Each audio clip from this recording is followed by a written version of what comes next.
Baik, insyaAllah kita mula dengan Ummul Quran. Al-Fatihah. A'udzubillahi minasyaitanirrajim. Bismillahirrahmanirrahim. Alhamdulillahi Rabbil Alamin. Ar-Rahmanirrahim. Maliki yaumiddin. Iyyaka na'budu wa iyyaka nasta'in. Ihdinas siratal mustaqim. Siratal ladzina an'amta 'alaihim ghairil maghdubi 'alaihim waladdallin. Amin.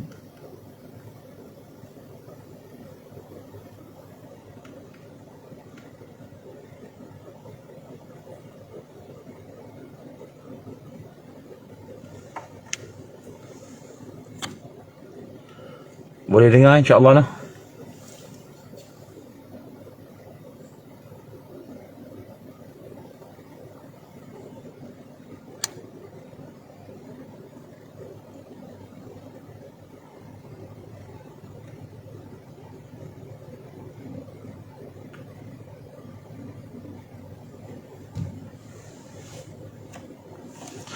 Bismillahirrahmanirrahim. Alhamdulillahirabbil alamin wassalatu wassalamu ala asyrafil anbiya'i wal mursalin wa ala alihi wa sahbihi ajma'in.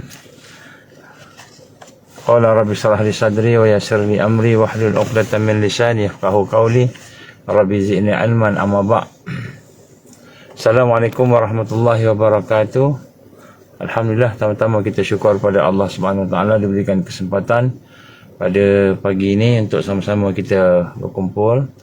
InsyaAllah sebenarnya sekarang ni banyak perkara-perkara yang pelik-pelik berlaku pada handphone dan pada FB, dan benda yang kita tak perasan. Jadi saya nak tanya, boleh dengar tak? Ada boleh dengar ke anybody? Boleh dengar insyaAllah. Saya tak ada komen saya takut dia.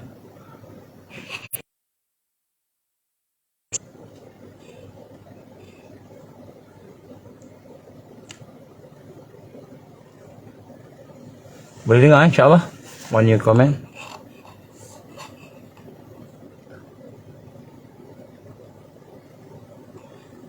Okey, baik, insyaAllah. Alhamdulillah. Baik.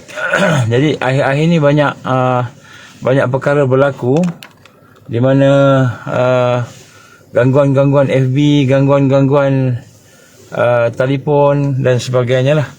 Jadi insyaAllah kita doakan supaya apa yang kita buat ni diizinkan Allah untuk dapat mendengar dengan baik insyaAllah. Baik, jadi pada hari ini mula-mula kita sama-sama bersyukur pada Allah SWT. Dengan keizinan Allah kita diberikan kesempatan untuk bertemu, alhamdulillah. Dan insyaAllah pada pagi ini sebenarnya saya ingin menyampaikan beberapa hadis Nabi SAW berkenaan dengan perkara yang sedang berlaku.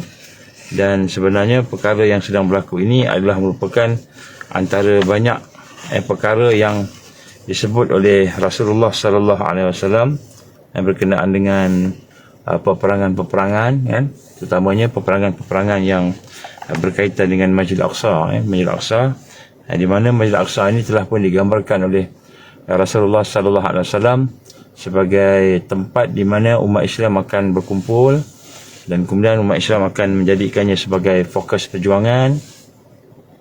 Dan satu hadis yang lain, Nabi gambarkan Masjid Al-Aqsa ini akan menjadi sebagai ibu kota kepada negara Islam yang akhir.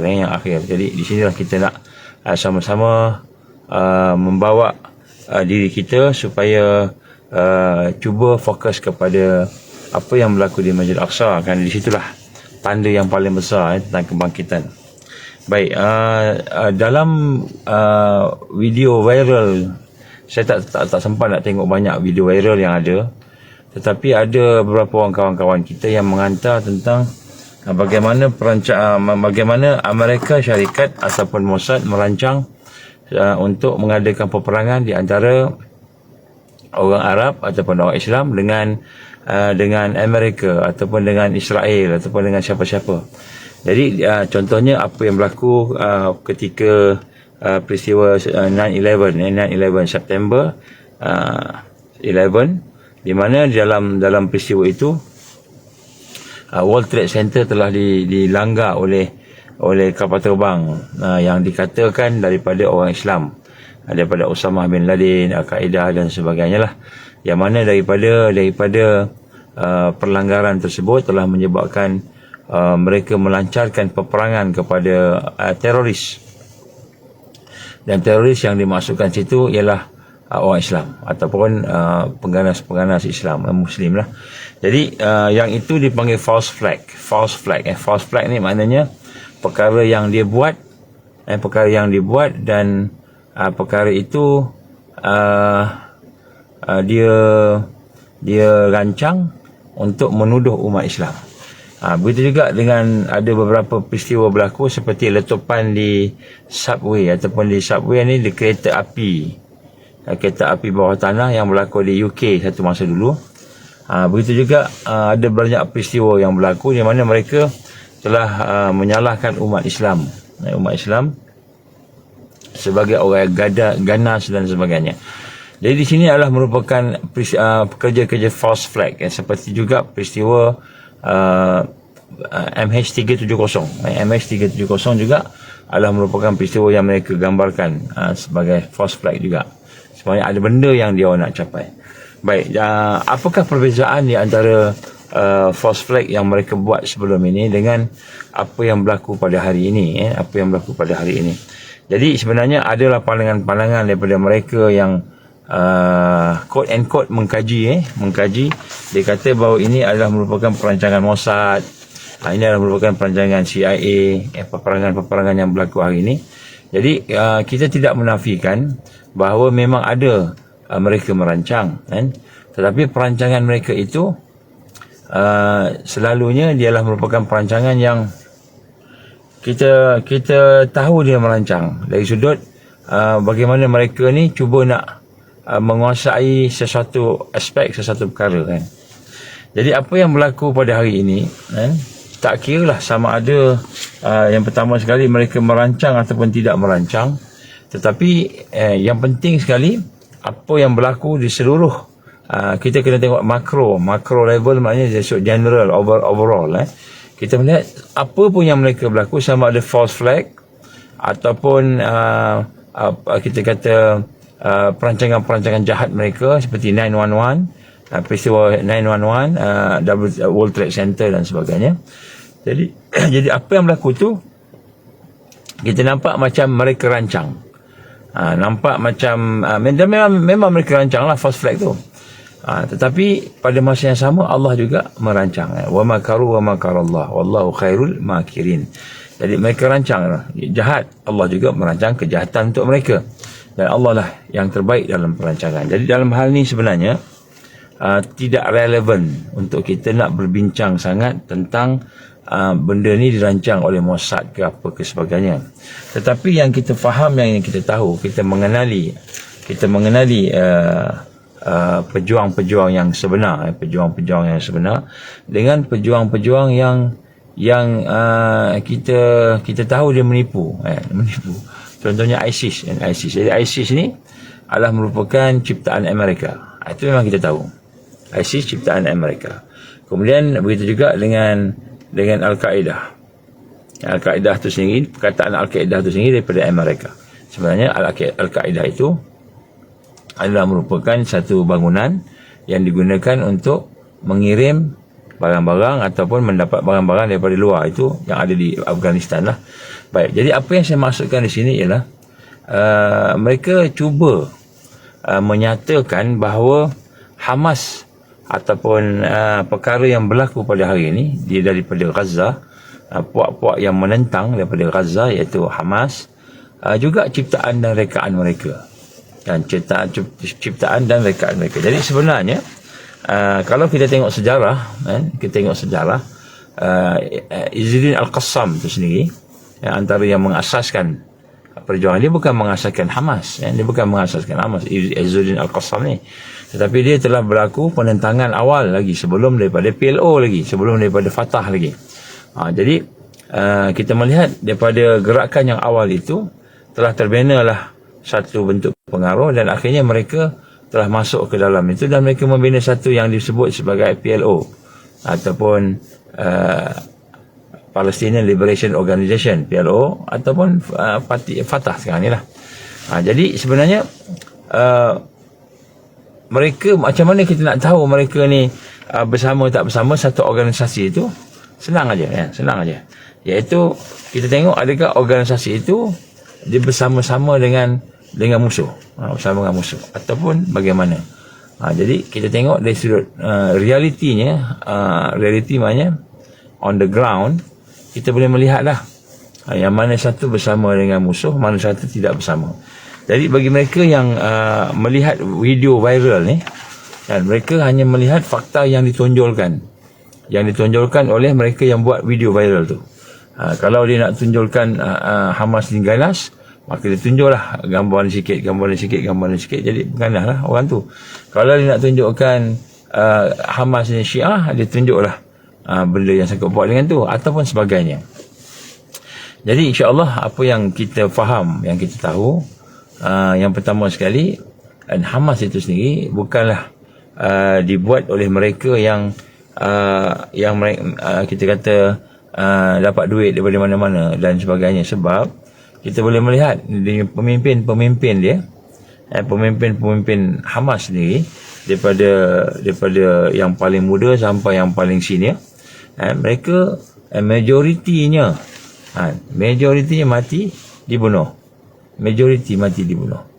Dan mereka telah melakukan sesuatu yang menyebabkan banyak perancangan jahat Israel sendiri, perancangan jahat Amerika sendiri daripada yang sebelum ni menjadi kacau bilau. Banyaklah perkara-perkara kalau kita nak sebut. Contohnya kalau kita tengok yang nak berjanji, yang perjanjian dan sebagainya itu pun kebanyakannya bukan Hamas, tapi daripada PLO, perjanjian damai, perjanjian apalah. Jadi nak sebut bagaimana kita melihat perjuangan mereka itu daripada awal.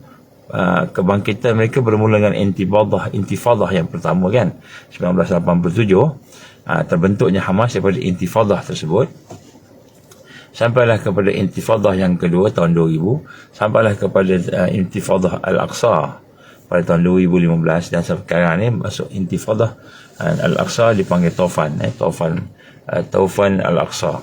Dan di sini kita lihat setiap pergerakan yang mereka lakukan itu, pergerakan itu adalah pergerakan yang sentiasa membawa kepada kerugian kepada Israel setiap kali. Jadi peristiwa 1948, di mana pada masa itu Israel telah diiktiraf sebagai negara, di mana merdeka oleh United Nations. Dan kemudian kita lihat selepas daripada peristiwa 1948 tu, setiap kali lawan kalah. Jadi dia bukan saja disebut Nakbah. Nakbah ni maknanya peristiwa orang Islam dibunuh, dihalau, peristiwa yang menyayat hati lah pada masa itu 1948 tu. Jadi sebenarnya bukan 1948 saja, bukan peristiwa Nakbah saja yang berlaku, tetapi kalau kita mengkaji sejarah tu, kita akan melihat selepas itu berlaku Naqsah. Naqsah ni apa? Naqsah ni pula ialah perang kalah. Jadi perang kalah je. Orang Arab ni perang kalah. Jadi tak pernah menang. Sehinggalah pada tahun 1973, pertama kali Yom Kippur tu, dah hampir menang, nak menang juga, tapi dikhianati pula oleh negara yang menjadi puppet kepada Israel tadi. Sebab itulah kita melihat bagaimana kita kena melihat sejarah. Kalau kita nak sebut tentang Hamas ni siapa, Fatah ni siapa contohnya kan, ataupun siapa yang bersama musuh, siapa yang tidak bersama musuh, adakah ni di bawah perancangan ke sebagainya. Jadi kita kena melihat sejarah daripada awal, supaya apabila berlaku peristiwa-peristiwa yang berterusan tadi, dan kita dapati selepas daripada 1987, di mana pada masa itu berlaku intifadah yang pertama, anak-anak baling batu setelah orang Palestin dibunuh, kemudian anak-anak baling batu, kemudian selepas itu berlakulah peristiwa anak-anak dibunuh. Kemudian selepas itu berlakulah peristiwa ibu-ibu pula baling batu, ibu-ibu pula dibunuh. Dan akhirnya makin ramai dibunuh, 1,700 lebih lah kalau tak silap, dibunuh pada masa itu. Dan kita melihat di situlah hasil daripada kematian daripada kebangkitan itu, terbinanya Hamas.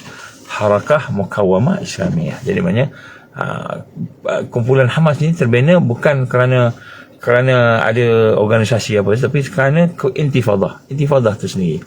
Dan intifadah itu sebenarnya dia lahir daripada tarbiyah yang dakwah yang berlaku, yang telah dilakukan oleh Syekh Ahmad Yasin sebelumnya, rahimallah, Syahid Syekh Ahmad Yasin. Jadi tengok penubuhan Hamas itu dia bukan berlaku kerana nak ada parti politik ataupun kerana nak buat, tapi kerana intifadah. Jadi Hamas ni sendiri dia lahir daripada intifadah, daripada kebangkitan. Dia lahir daripada kita kata anak-anak yang dibunuh, ibu-ibu yang dibunuh, kemudian bawa anak bapa-bapa pula kan. Dan di sini kita lihat perkembangan dia selepas daripada 1987 penubuhan Hamas, dan kemudian 1988 tu berlakulah perjanjian damai pertama kali. Bukan janji damai apa, pertama kali orang Israel ni angkat tangan surrender, minta supaya anak-anak jangan balik batu dah. Nak apa? Ya cakap je kan. Jadi itulah yang digambarkan oleh Syekh Ahmad Yasin rahimallah, Syahid Syekh Ahmad Yasin. Dia kata apa? Dia kata itulah pertama kali peristiwa di mana Israel kalah. Macam tu. Jadi penubuhan Hamas itu pada masa berdasarkan pada intifadah yang pertama tadi. Selepas itu setiap kali mereka serang Gaza, kita tengok setiap kali mereka serang Gaza, mereka akan serang. Selalunya Israel dia akan attack masa bulan Ramadan contohnya kan, masa orang tengah ibadah dia attack. Ataupun ada peristiwa-peristiwa tertentu, contohnya pilihan raya. Jadi pihak Israel contohnya menteri dia, bukan menterinya, dia punya apa? Dia punya Perdana Menterinya lah. Perdana Menterinya nak dapatkan support daripada rakyat, maka dia serang Gaza. Jadi bila dia serang Gaza, semua bersatu lah sokong Perdana Menteri lah. Contohnya lah. Jadi banyak peristiwa-peristiwa pilihan raya mesti ada attack. Ramadan mesti ada attack. Kadang-kadang masa musim haji ada attack. Jadi kezaliman dan serangan-serangan Israel tu ke atas Gaza, setelah Gaza menang terutamanya pada tahun 2005 dia menang daripada pilihan raya yang dibuat. Mereka tipu macam mana-mana negara pun sama, dia tipu, tapi Allah Azza menang. Dan Hamas menang pada masa itu dan memenangi kawasan Gaza. Maka pada tahun 2006 tu mereka telah membina tembok-tembok yang kita tahu Jidarul Maut, iaitu tembok-tembok kematian. Jadi sebenarnya Hamas ni bila dia tertubuh pada tahun 1987 daripada intifadah yang pertama, kemudian berlaku perjanjian tipu daya daripada Israel, kemudian berlaku intifadah yang kedua tahun 2000. Ni kita tahu sejarah ni. Bila kita tahu sejarah ni baru kita tahu nampak betul tak betul Hamas ni apa sebagainya kan. Kalau kita main cakap tengok viral video 1 minit, 2 minit, 3 minit, 4 minit, tengok gambar-gambar tu, ini macam ni, itulah dia. Maka kita kena tipu lah dengan media kan. Kita kena faham baik. Jadi sejarahnya apabila tertubuhnya intifadah pertama, tertubuhnya Hamas kan. Apabila kemudian intifadah yang kedua kan, Hamas telah menjadi semakin 1987 88, 89, 90, lebih kurang kita kata 10 tahun kita kan, 87 dan 97 10 tahun kan. Lepas tu tahun 2000 lebih kurang 13 tahun 13 tahun tu, daripada 1987 sampai tahun 2000 kan, mereka intensif buat dakwah. Mereka intensif buat kerja-kerja kebajikan NGO. Jadi dakwah dan tarbiyah berjalan secara intensif 1987, 88, 1987, 1997 10 tahun kan. Lepas tu 2000 maknanya 13 tahun. Kurang lebih macam Mekah jugalah zaman Nabi dulu. Jadi mereka menghidupkan Quran, mereka menghidupkan halaqah Quran, anak-anak semua diajak, orang tua ditarbiyah, didakwah sebagainya sehingga tahun 2000. Maka terbentuklah satu kekuatan di kalangan Hamas ini, para duat, lahirnya para duat yang mana para duat ini telah mula bekerja terutamanya di bahagian Gaza, di sebelah Gaza. Sehingga mereka sampai kepada ratusan ribu pada masa itulah, maksudnya yang orang yang telah disentuh oleh pergerakan intifadah ini, itu Hamas. Dan kemudian selepas daripada tahun 2000 tu, mereka berdakwah sehingga mereka bukan saja berdakwah, mereka buat halaqah Quran. halakah Quran ini yang ditakuti oleh Israel. Sebab kalau setakat dakwah saja tapi tidak membentuk halakah Quran, usrah lah, orang sini panggil usrah, halakah atau usrah Quran ni, maka orang Israel tak takut. Kenapa? Dakwah ni juta datang kan. Dalam peristiwa Maulud Nabi lah, kita buat macam-macam kan, juta datang, puluh ribu, ratus ribu datang, tapi tak ada kekuatan sebab hanya sekadar cakap. Jadi kita tidaklah menafikan ada kesan orang yang berdakwah, yang berceramah ni kan, pendakwah sejuta umat. Tapi Israel tak takut, musuh Allah tak takut dengan dakwah dari sudut cakap macam ni. Tetapi yang mereka takut apabila dakwah itu telah disertakan dengan halakah Quran, halakah. Orang kita panggil usrah lah, usrah. Jadi ini yang sebenarnya membina kekuatan. Ini disebut tarbiyah. Ini disebut tarbiyah. Jadi tarbiyah itulah pun. Jadi apabila daripada tahun 1987 sampailah tahun 2000, maknanya 13 tahun tu, Hamas pada masa itu yang telah tertubuh pada tahun 1987 daripada intifadah pertama tadi, mula melaksanakan kerja-kerja dakwah secara tersusun. Kerja-kerja halakah secara tersusun, tarbiyah, kerja-kerja berjuang secara tersusun, sehingga pada tahun 2000 mereka telah ada kekuatan, iaitu mereka telah ada kelompok-kelompok kecil. Kita nak panggil taifah pun boleh lah. Di kalangan mereka tu ada kelompok-kelompok kecil yang melakukan dakwah, yang melakukan tarbiyah, membina masyarakat, sehinggalah pada pilihan raya tahun 2005, mereka telah mempunyai, saya tak sebut the exact number, tapi ratus ribu.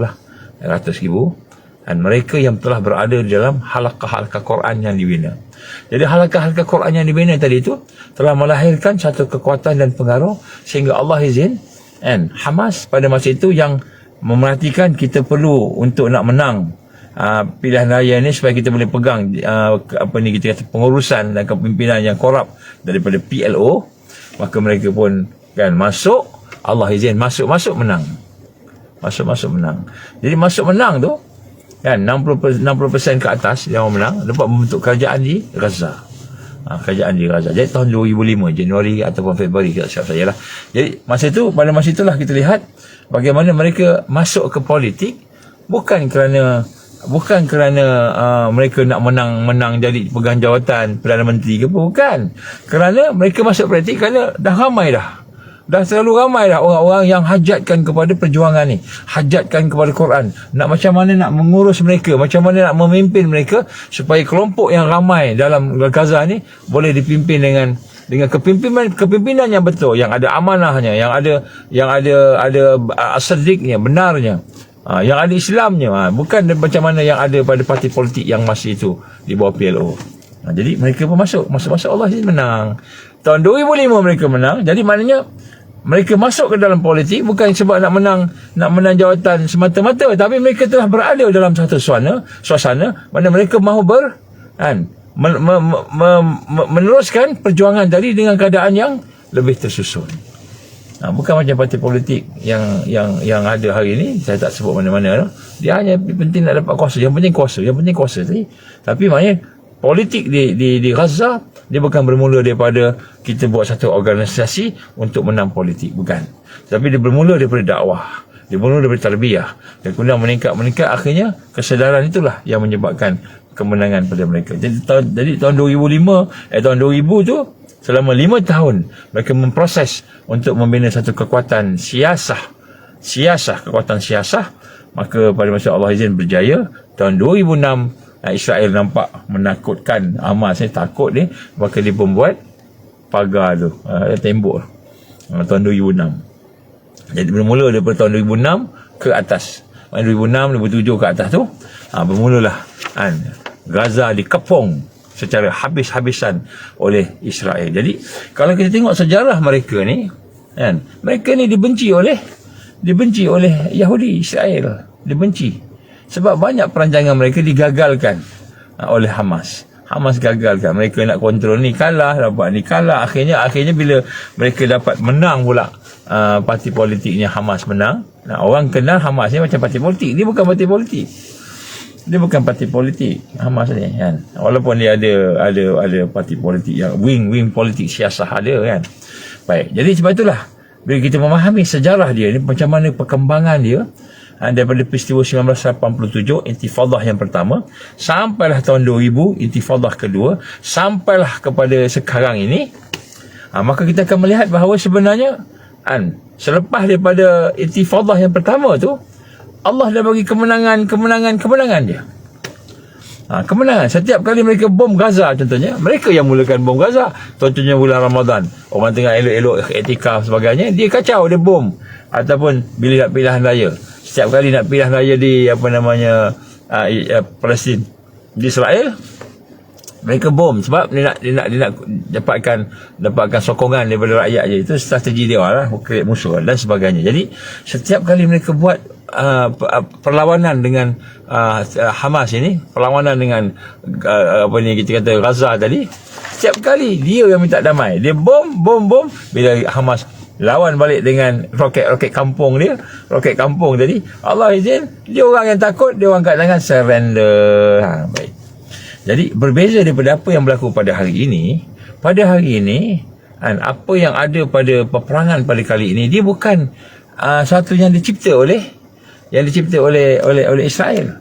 Kalau sebelum ni Israel yang buat, dia buat ni, lepas tu dia damai, dia nak hancurkan tak dapat, dia nak buat ni tak dapat, jadi sekarang ni sebenarnya peperangan ni dimulakan oleh Hamas, dimulakan oleh orang Islam, pejuang-pejuang. Sebab tu kalau kita tengok hadis Nabi SAW, bagaimana Nabi gambarkan yang tentang orang Islam memerangi orang, la taqumu sa'ah hatta yuqatil al-muslimun al-yahud. Tidak akan berlaku hari kiamat sehinggalah orang Islam memerangi orang-orang Yahudi. Ini saya sebut lama dah, 10 tahun lebih, dekat 20 tahun lebih saya sebut dah, bahawa satu hari nanti akan timbul orang Islam lawan orang Yahudi. Masa tu kita cuma dengar orang Yahudi lawan, orang Yahudi serang orang Islam. Serang orang Islam. Jadi orang Islam bertahan, akhirnya dapat menang. Bertahan menang. Tapi hari ini saya sebut sejak daripada tahun 2010 lagi saya dah gambarkan benda ni. Kan, bila saya membuat kajian, bila saya dedahkan dalam perancangan mereka, tunggulah satu ketika orang Islam akan perang orang Yahudi. Dan sekarang ni berlaku. Jadi berlakunya peperangan ini ia sesuai dengan hadis Nabi tadi yang menyatakan orang Islam akan memerangi orang Yahudi.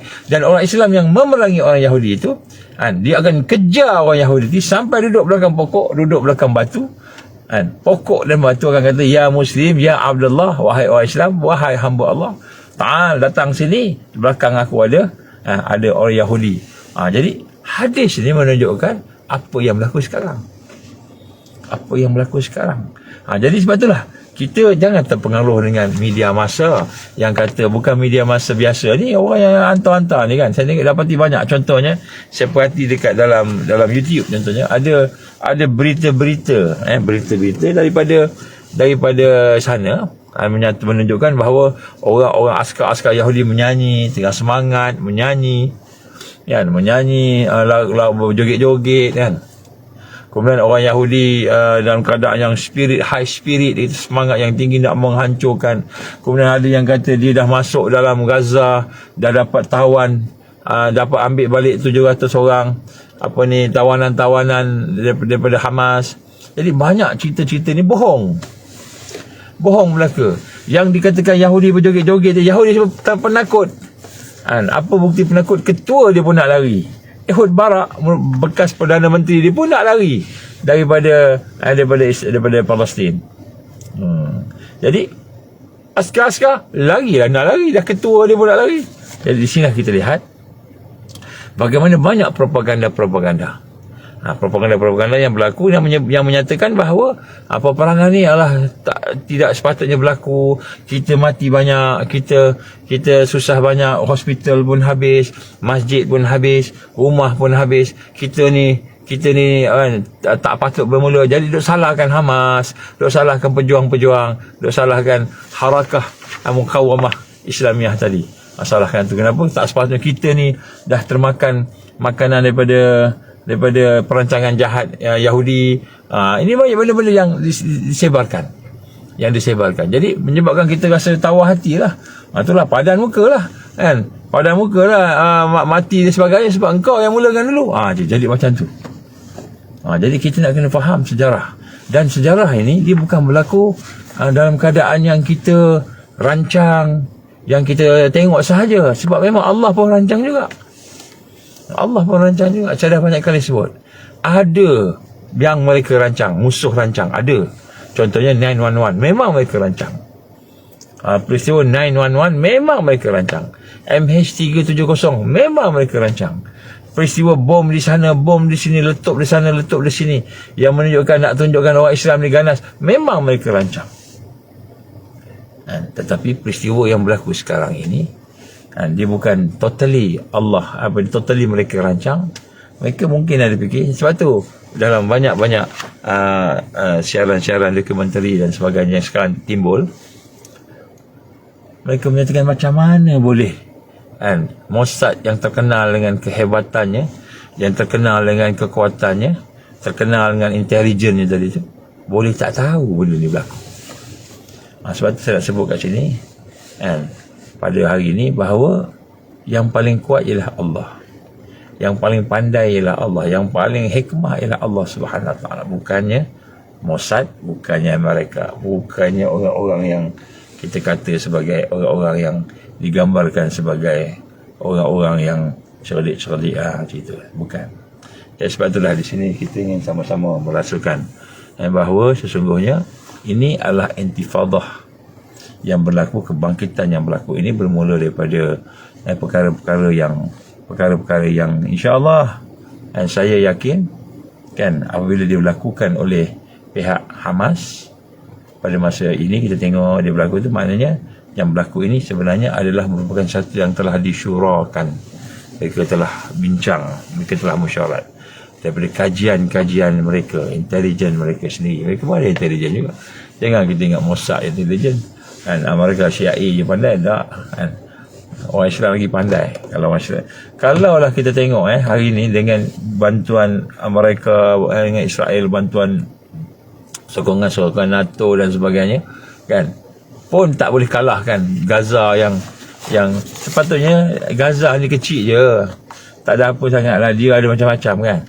Patutnya tak sampai 5 hari dia boleh kontrol semua dah, kalau ikut kekuatan lah kan. Kalau ikut kekuatan tak sampai 5 hari mereka dah boleh kontrol semua. Sekarang tak habis-habis lagi.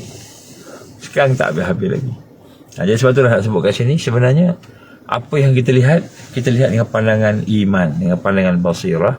Kita melihat walaupun ramai orang cakap macam-macam, tak apalah nak cakap apa, dia punya mulut, lidah dia boleh cakap apa. Tetapi kita melihat ini adalah perancangan yang sebenarnya hakikatnya adalah perancangan daripada Allah Subhanahu Wa Taala. Jadi apa yang kita nak belajar pada hari ini, selain daripada apa yang telah kita sebut sebelum ni pada kuliah-kuliah atau tazkirah sebelum ini, saya ingin membawa kita semua bahawa peperangan ini sebenarnya adalah merupakan tanda-tanda bahawa akan berlaku sesuatu yang besar. Apakah sesuatu yang besar itu? Sesuatu yang besar itu tidak lain dan tidak bukan kemenangan Islam.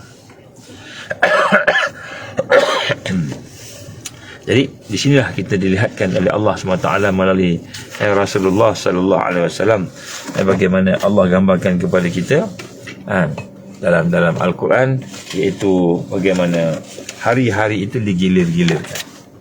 Wa tilkal ayyam nudawiluha bainan nas.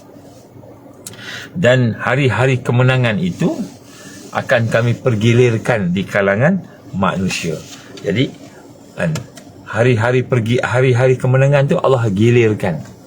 Allah gilirkan. Jadi sebelum ni kan kita kena kita tengok orang Islam kena bunuh, tengoklah, cakaplah mana-mana, lawan habis. Dia panggil naqsah ni mana? Hari-hari kekalahan.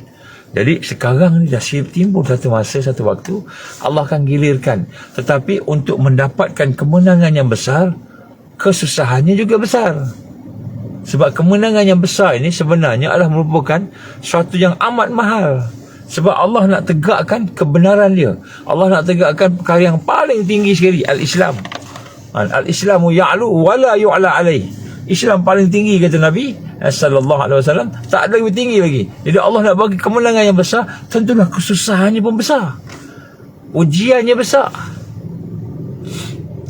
Ujiannya besar. Jadi sebab itulah di sini kita lihat bagaimana keadaan yang berlaku pada hari ini.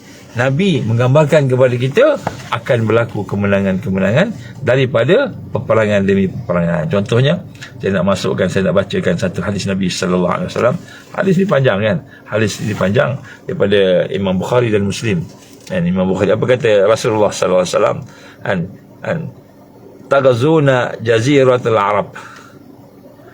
Fayaftahu Allah. Summa farshi fayaftahu Allah ila akhir. Jadi Nabi kata apa? Kamu semua ni akan memerangi Jazirah Arab. Jadi perang juga lepas ni Arab yang mana yang berperang ni? Jadi kita tengok Amerika kan. Kita tengok Amerika dah hantar fleet kapal perang dia ke Laut Mediterranean, ke tempat dekat dengan Gaza. Kapal perang super carrier dia hantar ke kawasan perairan Laut Mediterranean kan.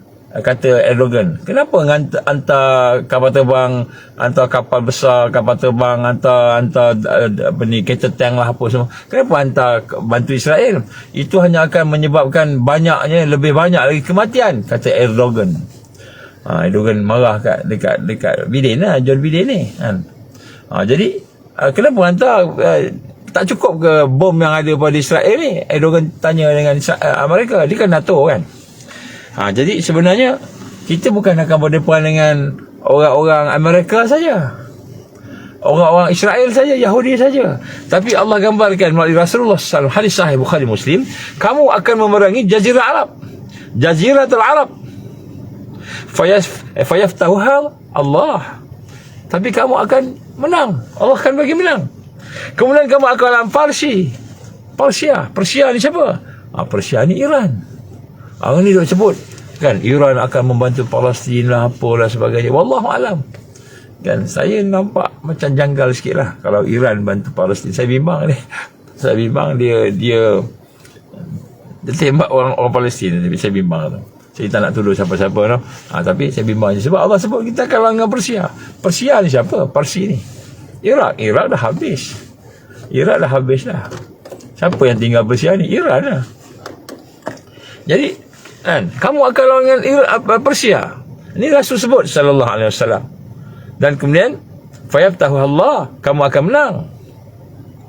Summa yuqatilun Rum. Selepas itu kamu akan melawan Rom.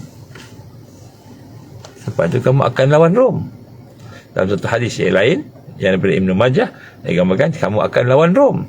Fayaftahu Allah, iaitu kamu akan menang. Summa tuqatiluna ad-dajjal, kemudian kamu akan lawan Dajjal. Jadi Rom ni siapa? Jadi majoriti ulama yang mengkaji mengatakan Asfahan ini menyatakan orang Rom ini dimasukkannya ialah orang Eropah dan orang Amerika. Mungkin NATO.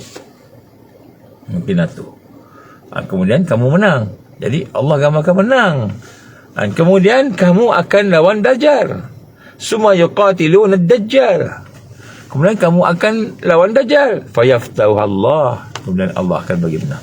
Jadi nak sebut kat sini, rupa-rupanya sekiranya inilah peperangan yang digambarkan oleh Rasulullah SAW, iaitu la taqumus sa'ah, tidak akan berlaku hari kiamat hatta yuqatil, sehingga berperangnya al-muslimun, orang Islam, dengan al-Yahud.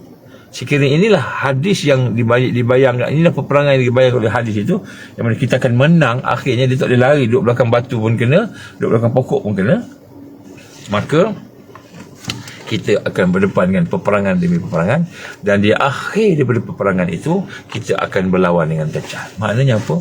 Maknanya daripada peperangan-peperangan ini kita akan dijangka berdepan dengan manusia-manusia yang memerangi Islam secara total.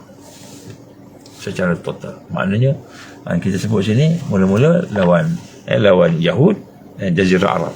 Jazirah Arab siapa? Orang Arab yang normalisasi dengan Israel.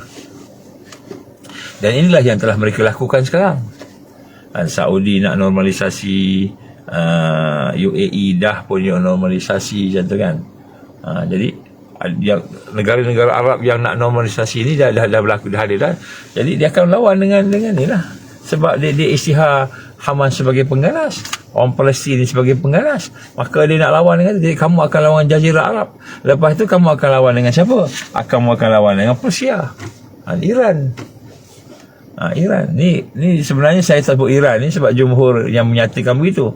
Bila saya tengok analisa kawan-kawan kita, analisa agama yang mengatakan Iran, kita pun setujulah. Sebab kat Persia siapa lagi yang ada kat Persia ni? Iraq pun dah Iraq pun sebagainya Arab kan, bukan Parsi ni memang Iran lah. Memang daripada sana lah sejarah Parsi kan. Jadi dia sebut kat sini kan, Iran. Jadi hari ni nampak Iran macam nak lawan Yahudi. Tapi Nabi kata kita nak lawan dia pula nanti. Macam mana? Kan? Kemudian lepas tu kamu akan lawan Rom. NATO tak mati lagi. Lepas kamu lawan NATO, kamu akan lawan Dajjal. Nabi tak sebut Dajjal ni dia mewakili siapa. Nabi tak sebut Dajjal ni mewakili siapa. Mewakili Rom ke, NATO ke, Persia ke, Arab, tak. Dajjal sahaja. Dajjal maknanya Dajjal mewakili dunia, seluruh dunia akan yang bergabung dengan dia untuk menghancurkan umat. Jadi peperangan yang akan merebak dan akhirnya akan bawa. Ini hadis Bukhari Muslim.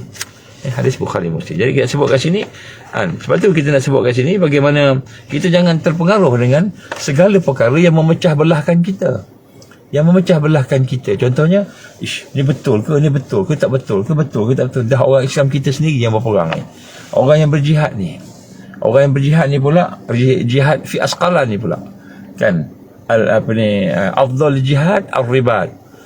Jihad paling afdal lah ribat, dan ribat paling afdal ialah Asqalan ni di sana lah, di Gaza, di utara Gaza sendiri tu. Dia sebut kat sini, Nabi dah beritahu dah, inilah orang dia kan. Nabi beritahu, ini hadis sahih, hadis yang disahihkan. Jadi dia sebut kat sini bagaimana tanda-tanda tu dah ada, cuma kita buat hari ni pula, dengan sebab viral daripada orang putih yang nampak macam tak bersama Israel, viral nampak macam orang Islam kita sendiri cakap. Jadi itu yang kita tertipu. Ya, sebab itulah kita kena melihat dengan hati kita, dengan hati yang bersih. Jangan melihat dengan kita kata sekadar tengok viral, betul macam itu kan. Jadi banyak lagi lah hadis-hadis peperangan ni. Saya nak sebut sini satu daripada hadis yang digambarkan Rasulullah sallallahu alaihi wasallam juga daripada As-Sauban. Ni hadis yang diriwayatkan Imam Ahmad dan Imam Nasa'i ya. Isabatani, ada dua kelompok min ummati, daripada umat aku. Ahrazahuma Allah minan nar, yang akan Allah Ta'ala jaga, pelihara daripada api neraka. Jadi ada dua kelompok, taifah kan. Isbatani, ada dua kelompok. Kelompok yang macam mana? Bukan kelompok parti politik ke, kelompok NGO ke, bedak. Siapa dia? Isbatun taghzur al-Hind wa isbatun takunu ma'a Isa bin Maryam. Iaitu yang pertama, satu kelompok, satu taifah yang akan memerangi India. Al-Hind ini India kan. Ini daripada kebanyakan orang yang mentafsirkan Al-Hind ni maknanya India. Hindu lah lebih kurang itulah. Hindustan. Dan satu lagi wa asbatun takun, yang satu lagi ialah kelompok yang akan bersama ma'a Isa bin Maryam, bersama Isa ibn Maryam alaihissalam. Jadi kita lihat di sini bagaimana kan, ada dua kelompok perang juga ni yang memerangi kan, jadi perang ni akan sampai ke Hind. Al-Hind ni ke India, sampai ke timur, ke timur lah. Mungkin sampai ke tempat kita. Sebab tu hari ni yang paling besar, paling hebat sekali orang ni Hindu kan. Tapi bukanlah Hindu yang tidak memerangi Islam. Hindu yang memerangi Islam ni yang sekarang ni terkenal lah. Kalau itu kita tengok dalam senarai Bukit Aman, yang saya tahulah kan, nombor satu topnya ialah pengganas daripada India ni. Tak apa ni, Tamil Nadu ke apa, saya pun tak ingat dia macam tu. Ya, daripada India. Jadi nombor satu punya, kita kata yang dalam Bukit Aman ni, punya senarai mereka yang mengganas kat Malaysia ni. Ada senjata, tapi dia nampaknya diam je, tapi dia ada. Baik, wallahu alam. Jadi saya dah sebut kat sini ialah bagaimana keadaan sebenarnya peperangan akan berlaku, banyak peperangan. Begitu juga peperangan dengan Rom. Kita akan berjumpa, dan akhirnya digambarkan oleh Rasul sallallahu alaihi wasallam akan berlaku peperangan-peperangan tersebut sehinggalah sampailah kepada akhirnya Dajjal keluar.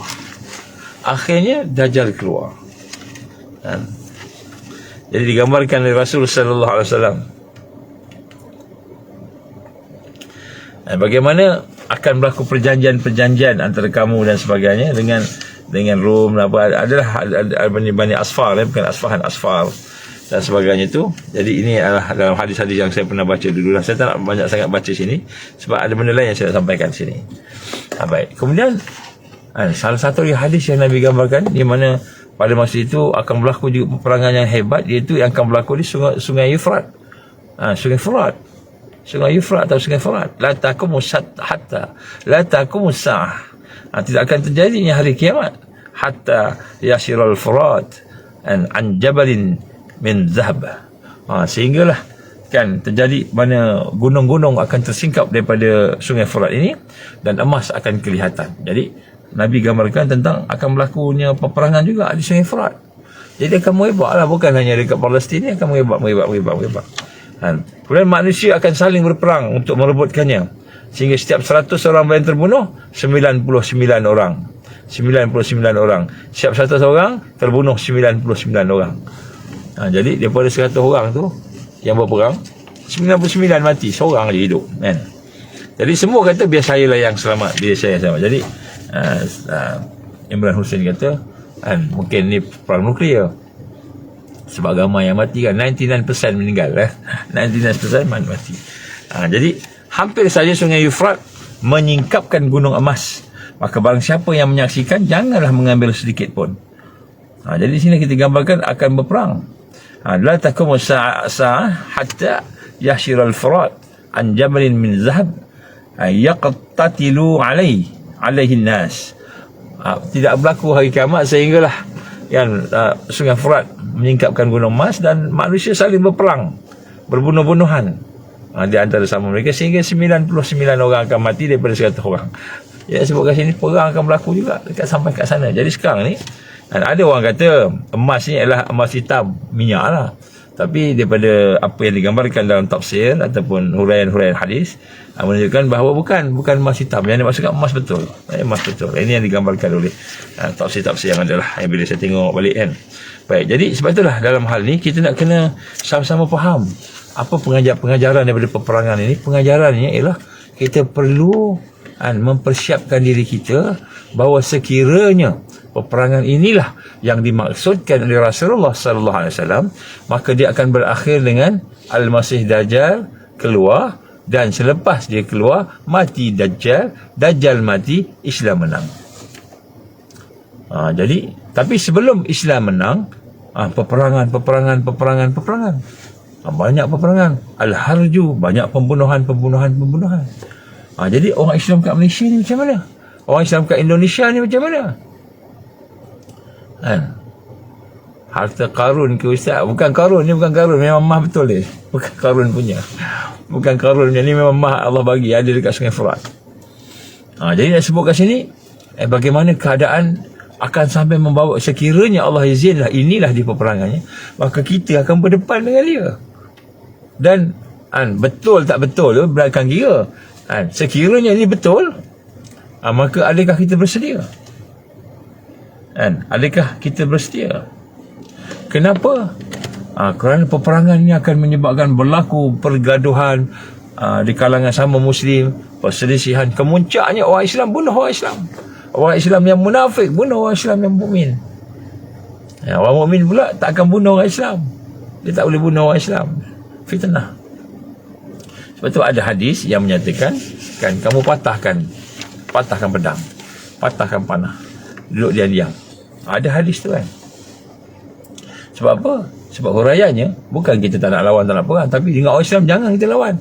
Sebab yang perang dengan kita ni orang Islam, kita bukan nak bunuh orang Islam, tak boleh bunuh orang Islam. Jadilah kamu antara Qabil dan Habil, jadilah kamu Habil, contohnya anak yang beriman tadi. Jadi di sini kita lihat akan berlaku perkara-perkara ni. Jadi bila kita kata perang, perkara yang penting ni bukan logik lagi.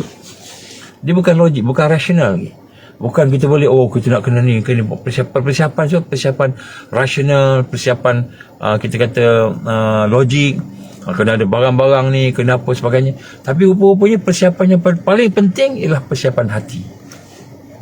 Persiapan hati. Kenapa? Sebab hati di situ raja. Raja yang mana dia boleh menguasai logik, akal, dan dia boleh menguasai emosi kita. Yang paling susah sekali nak kuasai emosi. Sebab tu hari ni dia boleh cakap, dia boleh buat, dia boleh jalan, tapi bila time masa emosi dia sentuh, maka dia kalah. Kenapa? Sebab hati tak kuat. Sebab hati tidak kuat. Sebab itulah Allah gambarkan kepada kita dalam satu hadis Nabi sallallahu alaihi wasallam dalam kitab sahih Habib Muslim, kata apa? Inna awwal ma yab'asuhu 'ala an-nas ghadabun yaghdabuh. Sesungguhnya awal kemunculannya, kemunculan siapa ni? Kemunculan Dajjal di hadapan manusia kerana sebuah kemarahan yang membuatkannya marah. Ini hadis riwayat Imam Muslim sahih. Apa kata Rasulullah sallallahu alaihi wasallam? Jadi Dajjal pun dia duduk bersembunyi sekarang ni. Dia bersembunyi sekarang ni. Kan duduk kat belakang, duduk kat depan. Kalau dia kat depan kita tahu dah, kita boleh cari dia, tapi tak boleh bunuh lah. Yang bunuh Aisyah, kita tahu dah kan. Tapi duduk kat belakang, diam. Dia jadi raja ke, dia ajak Perdana Menteri ke, dia ajak anak raja ke, dia ajak sultan ke, Dajjal lah kan. Jadi duduk kat belakang. Jadi dia duduk susun buat ni. Israel sini buat ni. Jadi apabila tentera-tentera Islam mula menang ni kat Gaza ni, insya-Allah sekarang ni kita sedang menuju kemenangan. Cuma kita nampak macam banyak mati, betul banyak mati, tapi jangan sedih. Bukan jangan sedih maknanya kita tak boleh bersedih. Sedih memang kena, itu fitrah. Kena ada sedih. Sedih menjadi motivasi, tapi jangan betul sedih yang membawa lemah. Takut. Ini kalau aku kena ni macam mana ni? Takut. Ini kalau aku kena tangkap macam mana ni? Takut kan. Jadi sedih yang membawa takut. Itu tak boleh. Sedih yang membawa kepada putus asa, tak boleh. Sedih membawa putus asa. Jadi tajuk lepas ni saya buat putus asa, insya-Allah. Yang membawa putus asa tak boleh, itu haram, tak boleh. Sebab Allah melarang putus asa. Jadi sedih boleh tak? Sedih tapi kita tahu kita nak menang.